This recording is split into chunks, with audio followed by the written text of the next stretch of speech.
કે નારદજીને એવો વિચાર આવ્યો કે ભગવાનને 16,108 રાણીઓ છે, હવે આટલી બધીને પહોંચી કેમ મળતા હશે? એટલે વિચાર આવ્યો કે લાવ જરા તપાસ કરું દ્વારિકામાં જઈને, કે જે મહેલમાં દ્વારિકાધીશ ન હોય ને ત્યાં જરા દીવાસળી લગાવી આવું. એટલે દેવર્ષિ નારદ આવ્યા છે, હાથમાં કીર્તાલ છે. તારી સાથે યુદ્ધ કરવા માટે હું તૈયાર નથી. શું કામ? તું તો રણ છોડીને ભાગ્યો હતો. હું જયારે કાલ યવનને લઈને આવ્યો ત્યારે આ બીકણની સાથે યુદ્ધ ન કરાય. અર્જુનને કહ્યું તું મારાથી ઉંમરમાં નાનો છે એટલે તારી હારે યુદ્ધ ન કરાય. ભીમસેનને કહ્યું કે તારી હારે યુદ્ધ કરીશું. આપણે બંને સમોવડિયા છીએ બલમાં પણ. એટલે ભીમસેને તરત જ ભગવાનની સામે જોયું ને કહ્યું કે મને ચડાઈ દીધો ને ચાકડે, બસ હોળીનું નાળિયેર મને બનાવ્યું. એટલે ભગવાને હળવે દઈને કહ્યું ભીમસેન, હોળીનું નાળિયેર તારે નથી થવાનું, તારે હોળી થવાનું છે ને એને નાળિયેર બનાવી દેવાનું છે, એને હોમી દેવાનું છે. ભગવતી તમારી આરતી ઉતારો, ભગવતી તમારી આરતી ઉતારો, આરતી ઉતારો ચરણે, આરતી ઉતારો ચરણે, શીશ નમાય. ભગવતી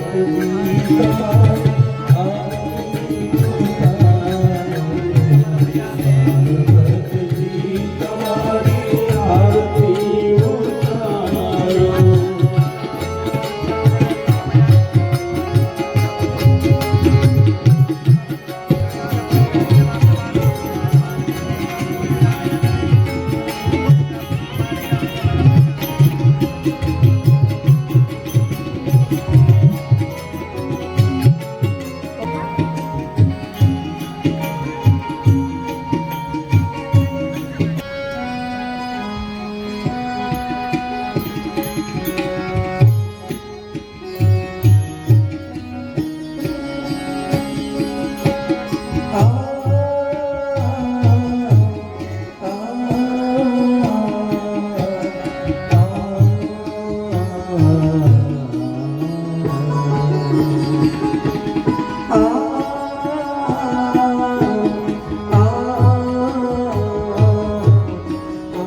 નંદનંદન બાંકે બિહારી વાંગમય સ્વરૂપેણ શ્રીમદ ભાગવત ભગવાનના ચરણોમાં વંદન. આવાહિત સ્થાપિત સુપૂજિત દેવી દેવતાઓના ચરણોમાં વંદન. મારા પરમ ગુરુદેવ પૂજ્ય શ્રી ગોપાલગીરી બાપુ એવં પૂજ્ય શ્રી બજરંગદાસ બાપાના ચરણોમાં વંદન.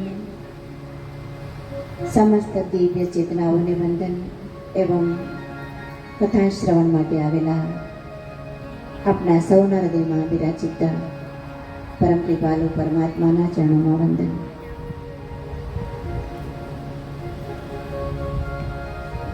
દિવ્ય અને પવિત્ર ભૂમિ પર બજરંગદાસ બાપાના સાનિધ્યમાં ભગવાન શ્રી દ્વારિકાધીશની ગોદમાં સિંહ નદીના તટ પર બાબા સીતારામ વડોલી સેવા ટ્રસ્ટ દ્વારા તેમજ સમસ્ત સેવક સમુદાય દ્વારા આયોજિત શ્રીમદ ભાગવત મહાપુરાણ જ્ઞાન યજ્ઞ અને એ યજ્ઞનો આજે સપ્તમ દિન, અંતિમ દિન. આજે અંજનીનો જાયો હનુમાનજી મહારાજ કે જેમની જન્મ જયંતિ પણ છે.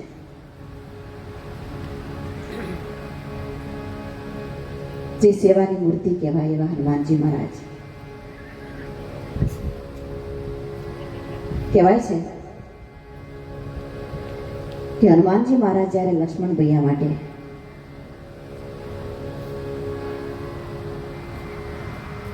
સજીવની બુટી લેવા માટે જાય છે હિમાચલ પ્રદેશમાં, પણ ત્યારે બન્યું એવું કે હનુમાનજી મહારાજ એ ઔષધિને ઓળખતા નહોતા. આટલો મોટો પર્વત શું કરવું, ચિંતિત થયા અને મનોમન માં અંજની મૈયાને યાદ કર્યા છે હનુમાનજીએ. કહે છે કે હે માં, હવે મને તું રસ્તો બતાવ, મારે શું કરવું? અને કહેવાય છે કે અંજની મૈયાના સ્તનમાંથી દૂધની ધાર આવવા છૂટી છે અને પર્વતના બે ભાગ કર્યા અને હનુમાનને કહે છે કે હનુમાન પુત્ર જા લઈ લે. અને આવી માતાઓની કુખે આવા વીર પુરુષો, સેવાના ભેગધારી મહાપુરુષો પ્રગટ થતા હોય છે. સાચો એવો વીર તું થાજે, જનેતાનું દૂધ ના લાજે.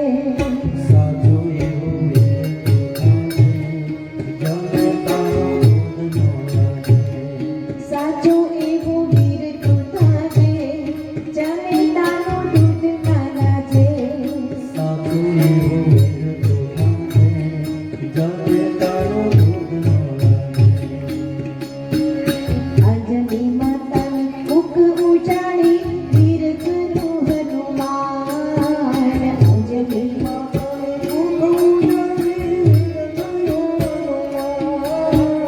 અંજની માતા મુખ ઉજાડી વીર કરું હનુમાન.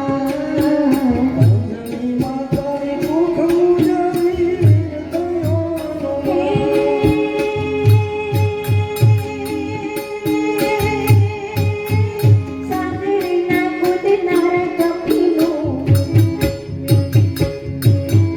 સાગરના કૂદનાર કપીનું કંઈક કરી હનુમાન કૂવામાં ડૂબતો જાજે. રુદિયામાં રામ બિરાજે, કૂવામાં ડૂબતો જાજે.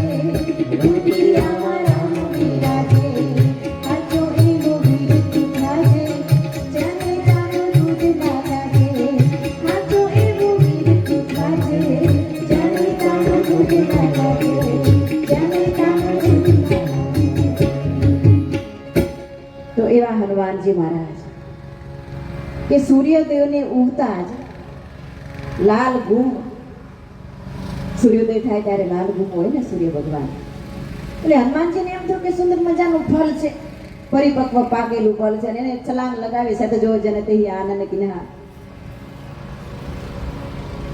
છલાંગ લગાવી અને એ સૂર્યને જ ગળી ગયા. આટલા બલવાન હનુમાનજી મહારાજ. તો હનુમાનજી મહારાજની જન્મ જયંતિ નિમિત્તે અહીં બાપાની મઢીએ જે કથાનું આયોજન થયું છે, તો આપ સૌને હનુમાનજી મહારાજની જન્મ જયંતિની શુભકામનાઓ, ખૂબ ખૂબ શુભકામનાઓ. બોલીએ હનુમાનજી મહારાજ કી જય. ગઈકાલની બપોરની કથામાં સાક્ષાત શ્રી હરિ ભગવાન દ્વારકાધીશ છે અને રૂકમિણી દેવીના લગ્ન થયા. દિવ્ય દાંપત્યથી પુષ્પ વાટિકામાં પુત્રરૂપી પુષ્પ ખીલ્યું એ બીજા કોઈની સાક્ષાત કામદેવ કે જે પ્રદ્યુમ્નલાલજી. એ જ્યારે ભગવાને શિવજીએ કામદેવને બાળ્યો ને ત્યારે એમના પત્ની કામદેવના પત્ની રતિદેવી એ રડતા રડતા ભગવાન પાસે આવેલા અને ત્યારે ભગવાન સદાશિવજી એમ કહે છે કે હે રતિ, તારા પતિને મેં બાળી તો દીધો, પણ હું તને વરદાન આપું છું કે હવે પછી જગતના બધા જ જીવોમાં, એ 84 લક્ષ યોની છે, એ બધા જ જીવોમાં તારો પતિ કામદેવ અનંગ રૂપે પ્રવેશ કરશે.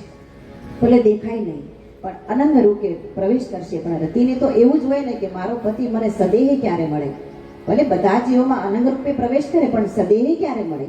અને ત્યારે ભગવાને કહેલું કે તારો પતિ સદેહે જ્યારે દ્વાપર યુગ થાય અને ભગવાન સાક્ષાત શ્રીહરિ ભગવાન નારાયણ કૃષ્ણચંદ્ર રૂપે પ્રગટ થશે અને દ્વારકાધીશના જ પુત્ર રૂપે એ પ્રગટ થશે એ પ્રદ્યુમ્નલાલજી. જબ જદુવંશ કૃષ્ણ અવતારા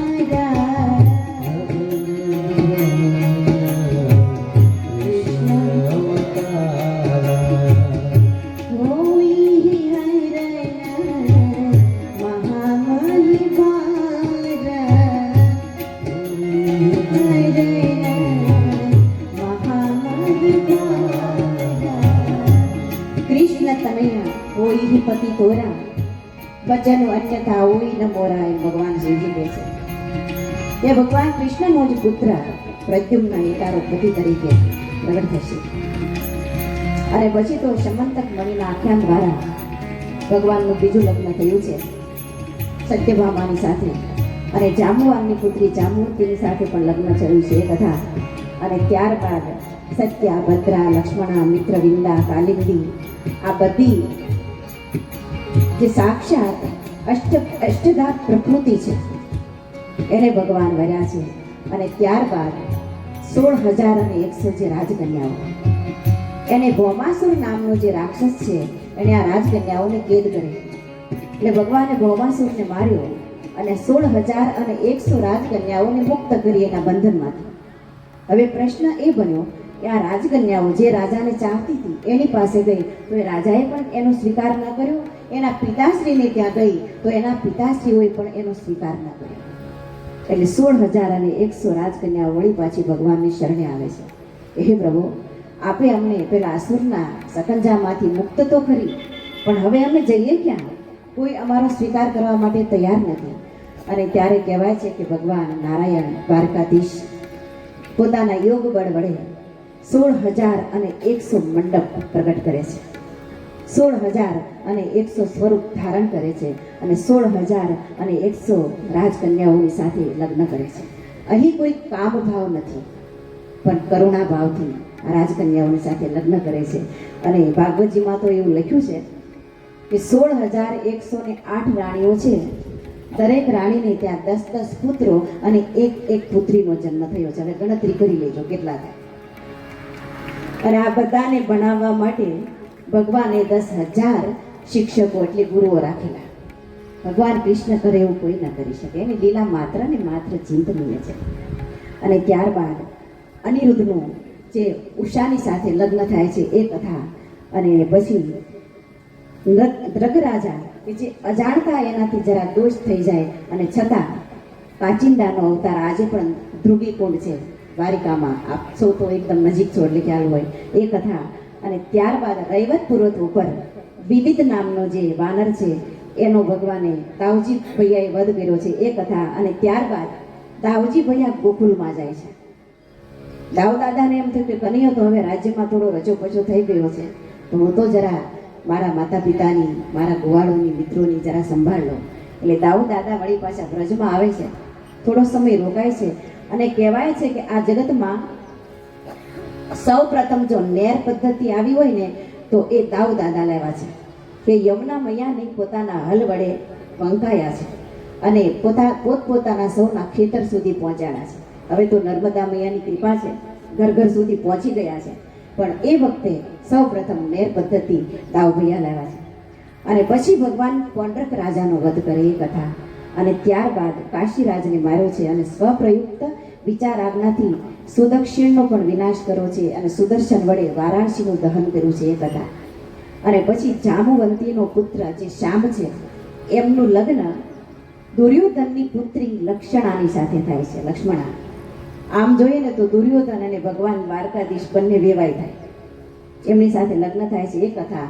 અને પછી નારદ પરિહાસની કથા આવે છે કે નારદજીને એવો વિચાર આવ્યો કે ભગવાનને 16,108 રાણીઓ છે, હવે આટલી બધીને પહોંચી કેમ મળતા હશે?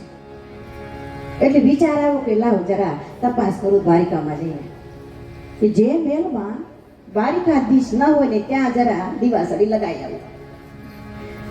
એટલે દેવર્ષિ નારદ આવ્યા છે, હાથમાં કીર્તાલ છે. શ્રીમન નારાયણ નારાયણ હરી હરી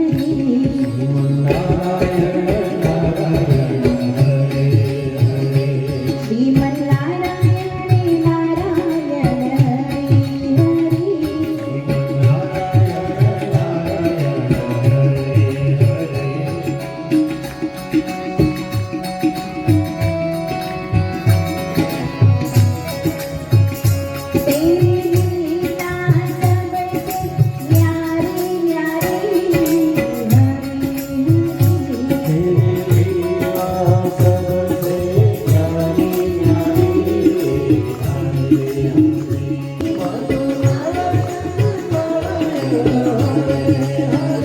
ભજો નારાયણ નારાયણ હરી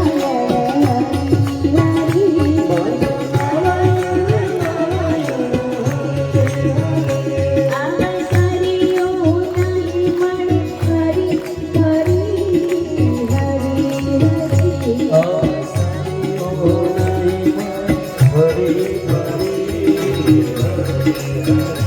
જીવન નારાયણ નારાયણ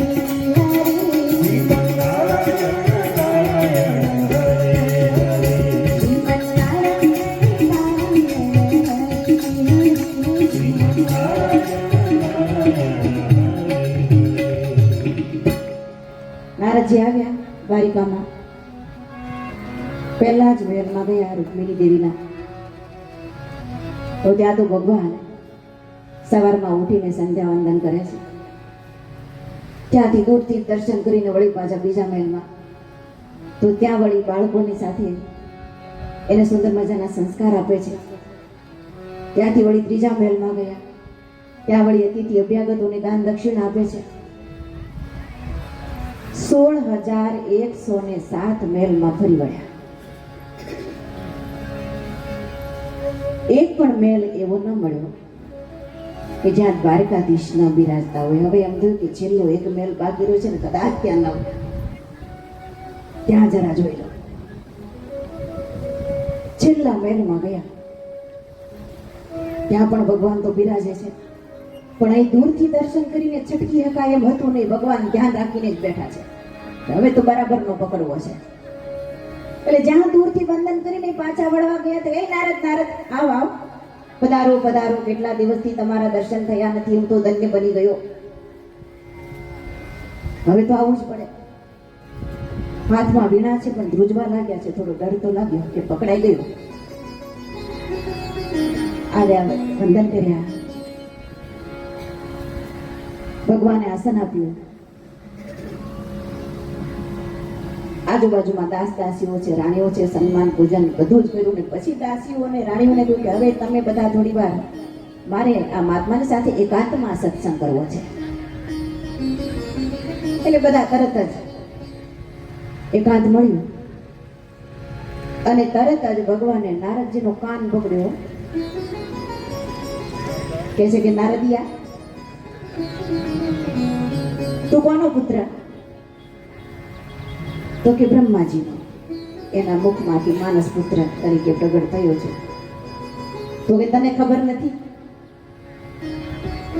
કે તારા પિતાશ્રી છે ક્યાંથી પ્રગટ થયા? તારા બાપનો બાપ છું અને એ ઘરમાં તું હળગાવા આવ્યો? નારદજી ક્ષમા માંગે છે અને ભગવાનના મહેલમાંથી વિદા થાય છે. આ બાજુ પાંડવો રાજસુ યજ્ઞ કરે છે. ધર્મરાજ ભગવાનને પણ નિમંત્રણ છે. ભગવાન પોતાના પૂરા પરિવારને લઈ, આ માત્ર પ્રદ્યુમ્નલાલ છે ને એને દ્વારકાનું સુકાન સોંપ્યું છે. 16,108 રાણીઓને લઈને આવ્યા છે ભગવાન રાજસૂય યજ્ઞમાં. આ બાજુ દિગ્વિજય કરવા માટે 4 ભાઈઓ નીકળ્યા છે. બધા જ રાજાઓ જીતાયા, પણ જરાસંઘ એ ન જીતાયો. 4 ભાઈઓ પાછા આવ્યા. ધર્મરાજને વાત કરે છે અને ત્યાં ભગવાન દ્વારકાધીશ પણ પધારી ગયા. એટલે અર્જુને વાત કરી કે પ્રભુ, પેલો જરાસંઘ એને મિત્રતા સ્વીકારી નથી. એટલે ભગવાને કહ્યું કે આપણે બીજો કંઈક રસ્તો કાઢીએ, આપણે ભિક્ષાવૃત્તિ કરીએ. અને ત્યાં એને નિયમ છે ને, કોઈ બ્રાહ્મણ એને ત્યાં ભિક્ષાવૃત્તિ કરવા માટે આવે તો જે માંગે તે આપી દેવાનું. ગયા પાર્થ, ભીમસેન અને ભગવાન દ્વારકાધીશ બ્રાહ્મણોનો વેશ ધારણ કર્યો છે અને સવારનો ભોર છે. એટલે અતિથિ અભ્યાગતો જે લાઈનમાં ઊભા છે, આ 3 પણ લાઈનમાં ઊભા રહી ગયા. જે માંગે છે આપે છે. હવે આ 3 નો માંગવાનો વારો આવ્યો એટલે એને શું કર્યું જરાસંઘને કે અમારે બીજું કંઈ ના જોઈએ, પણ અમે યુદ્ધ માંગીએ છીએ, અમારી સાથે યુદ્ધ કરો. જરાસંઘ થોડી વાર 3 આમ એકદમ નિરખ્યા, ઓળખી ગયા કે આ પેલો છે ને પેલો કાળિયો છે, નટખટ, કે જેણે મારા જમાઈને માર્યા છે. જરાસંઘ એ કંસના સસરા છે. અસ્થિ અને પાપ પ્રાપ્તિ એની 2 પુત્રીઓ છે. પાર્થને પણ ઓળખી ગયા, ભીમસેનને પણ ઓળખી ગયા. એટલે જરાસંઘે કૃષ્ણને કહ્યું કે કપટી, તારી સાથે યુદ્ધ કરવા માટે હું તૈયાર નથી. શું કામ? તું તો રણ છોડીને ભાગ્યો હતો. હું જ્યારે કાલ યવનને લઈને આવ્યો ત્યારે આ બીકણની સાથે યુદ્ધ ન કરાય. અર્જુનને કહ્યું તું મારાથી ઉંમરમાં નાનો છે એટલે તારી હારે યુદ્ધ ન કરાય. ભીમસેનને કહ્યું કે તારી હારે યુદ્ધ કરીશું. આપણે બંને સમવડિયા છીએ બલમાં પણ. એટલે ભીમસેને તરત જ ભગવાનની સામે જોયું ને કહ્યું કે મને ચડાઈ દીધો ને ચાકડે, બસ હોળીનું નાળિયેર મને બનાવ્યું. એટલે ભગવાને હળવે દઈને કહ્યું ભીમસેન, હોળીનું નાળિયેર તારે નથી થવાનું, તારે હોળી થવાનું છે ને એને નાળિયેર બનાવી દેવાનું છે, એને હોમી દેવાનું છે. યુદ્ધ કર. ભીમસેન તૈયાર થયો. જરાસંઘ અને ભીમસેન સામ સામે બંધ યુદ્ધ કરે છે. ભયંકર યુદ્ધ જામ્યું. ભીમસેન આ જરાસંઘને 2 પગ પકડી અને ચીરી નાખે. વળી પાછા ભેગા થઈ જાય. કોઈ રીતે મરે નહીં, ચીરીને 2 ભાગ કરી નાખે, જેમ આપણે દાંતણના ચીરિયા કરી નાખીએ, અને વળી પાછો ભેગો થઈ જાય અને સજીવન થઈ જાય. એને મરતા નથી. આ કથા કહેવા નથી જવું, બીજી વખત ભવિષ્યમાં કદાચ લાભ મળે તો કહીશું તો કેમ આમ થતું હતું. કોઈ રીતે મળતો નથી, પણ ભગવાન એની સામે ઊભા છે એટલે હાથમાં એક નાનકડું એવું તણખલું લીધું અને એના 2 આમ ચીરિયા કર્યા. ભીમસેનને દેખતા અને એ ચીરિયાનો ભાગ કર્યો અને પછી વિરુદ્ધ દિશામાં ફેંક્યા. ભીમસેન શું કરતા હતા? 2 ચીરિયા કરીને આમને આમ ફેંકી દેતો હતો, પણ ભગવાને ઈશારો કર્યો કે આમને આમ નહીં, આમ વિરુદ્ધમાં નાખ એટલે ભેગા નહીં થઈ શકે. જ્યાં વિરુદ્ધમાં નાખ્યા અને પેલો જરાસંઘ મર્યો. એ કથા આ બાજુ રાજસૂય યજ્ઞમાં. હવે પ્રશ્ન એ થયો કે અગ્ર પૂજા કરવી કોની? આ યજ્ઞનો પ્રારંભ થાય એના પહેલા અગ્ર પૂજા કરવી પડે તો કોની પૂજા કરવી? ત્યાં તો પાછળથી એક રાજકુમાર યુવાન ઉભો થયો છે. એણે કહ્યું કે અગ્ર પૂજા એ તો દ્વારિકાધીશની જ થવી જોઈએ. આ કોણ હતો યુવાન? આ જરાસંઘનો જ પુત્ર સહદેવ. જરાસંધનો જ પુત્ર સહદેવ પાછળથી ઊભો થયો છે અને એણે કહ્યું કે અગ્ર પૂજા એ તો ભગવાન દ્વારકાધીશની જ થવી જોઈએ. જ્યાં પૂજાની શરૂઆત અને ત્યાં શિશુપાલથી સહન ન થયું. માંડ્યો છે ગાળો ભાંડવાઓ. અરે આ તો કપટી છે ને કોઈની પત્નીની ચોરી કરીને લઈ જાય ને આવાની પૂજા ન હોય ને ભગવાન કે 1 2 3 10 20 30 ગણતા હતા. એને વરદાન આપેલું હતું કે 100 ગાળો સહન કરીશ પણ જો 100 ઉપર જાય તો પછી અચ્યુતમ કેશવ. ભગવાને ગાળો ગળી 100મી ગાળ થઈ અને 101મી ગાળ જ્યાં મોઢામાંથી નીકળીને તરત જ ભગવાને સુદર્શન ચક્ર ધારણ કર્યું છે. શિશુપાલનું ધડથી મસ્તક જુદું કર્યું અને શિશુપાલનું તેજ ભગવાનમાં સમાય. શું કામ? એ તો ભગવાનના જ પાર પાડો છે. જય અને વિજય. શિશુપાલ અને દંતવક્ર, ભગવાને દંતવક્રનો પણ ઉદ્ધાર કર્યો છે એ કથા. પછી શાલ્વને ભગવાને માર્યો છે, વિદુરથને માર્યો છે, બલવલનો પણ નાશ કર્યો એ કથા. હવે સુદામા ચરિત્રની કથા આવે છે. પરીક્ષિતજી મહારાજ સુખદેવજી મહારાજને કહે છે કે ગુરુદેવ, મારે સુદામા ચરિત્રની કથા થોડી વિસ્તારથી સાંભળવી છે. ત્યારે સુખદેવજી મહારાજ કહે છે કે રાજન, પોરબંદરમાં કે જેને આપણે સુદામાપુરી પણ કહીએ છીએ, ત્યાં એક બ્રાહ્મણ રહે છે. અયાચક બ્રાહ્મણ છે. એમના પત્ની છે એ પણ ધર્મવાન છે, પતિવ્રતા નારી છે. અયાચક બ્રાહ્મણ છે, કોઈની પાસે હાથ લાંબો કરતા નથી. એક વખત બન્યું એવું કે 8-10 દિવસના ઉપવાસ થયા. ઘરમાં અનાજનો દાણો મળતો નથી. ત્યારે સુદામા દેવની પત્ની સુશીલા એ સુદામદેવને કહે છે કે પતિદેવ, આપણે તો હવે ઉત્તરાવસ્થા, એમાંય ભૂખથી ટેવાઈ ગયા છે, પણ આ નાના નાના બાળકો, એનો શું દોષ? ભૂખ્યા તળવળે છે, એનું શું કરવું? અરે કહેવાય છે કે સુશીલા દેવી જ્યારે બાળકો બહુ ભૂખ્યા થાય ને, એટલે બાળક તો મા પાસે જ ખાવાનું માંગે ને, બાપ પાસે ના જાય ભૂખ્યો થાય ત્યારે. બાળકો એમ કે માં મને ખાવાનું દે ને, બહુ ભૂખ લાગી છે. ત્યારે સુશીલા શું કરે? ચૂલો પેટાવે,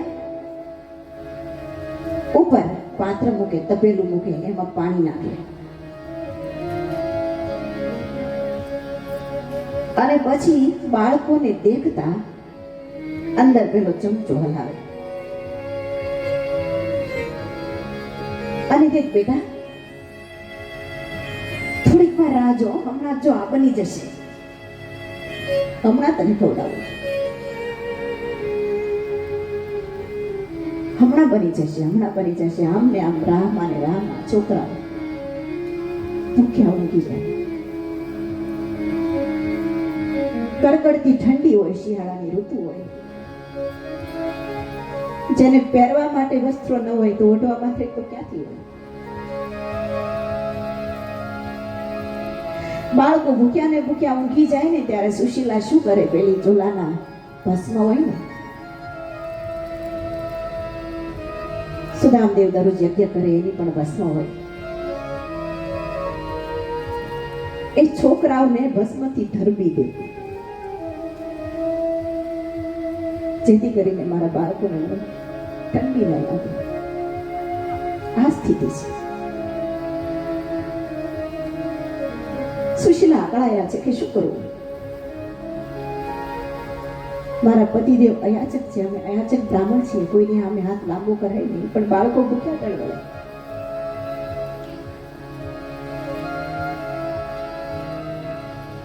સુદામદેવને કહે છે કે સ્વામી કઈક ઉપાય કરો. સુશીલા કહે છે સ્વામી, શિશુ ભોજન ખામે. સુશીલા કહે છે સુશીલા કહે છે સ્વામી, શિશુ ભોજન ખામે.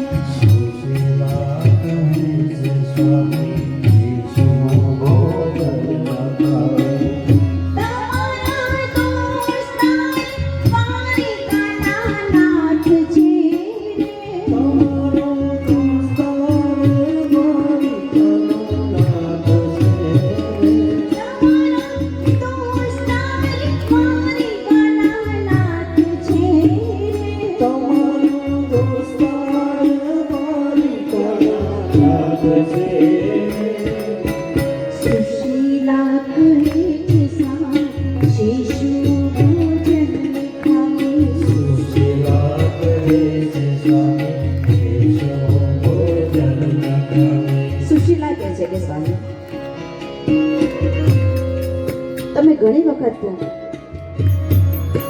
દ્વારિકાધીશની વાત કરો છો મને. એ તો બચપનનો મારો ગોઠિયો છે, મારો મિત્ર છે. તમે સાથે ભણતા.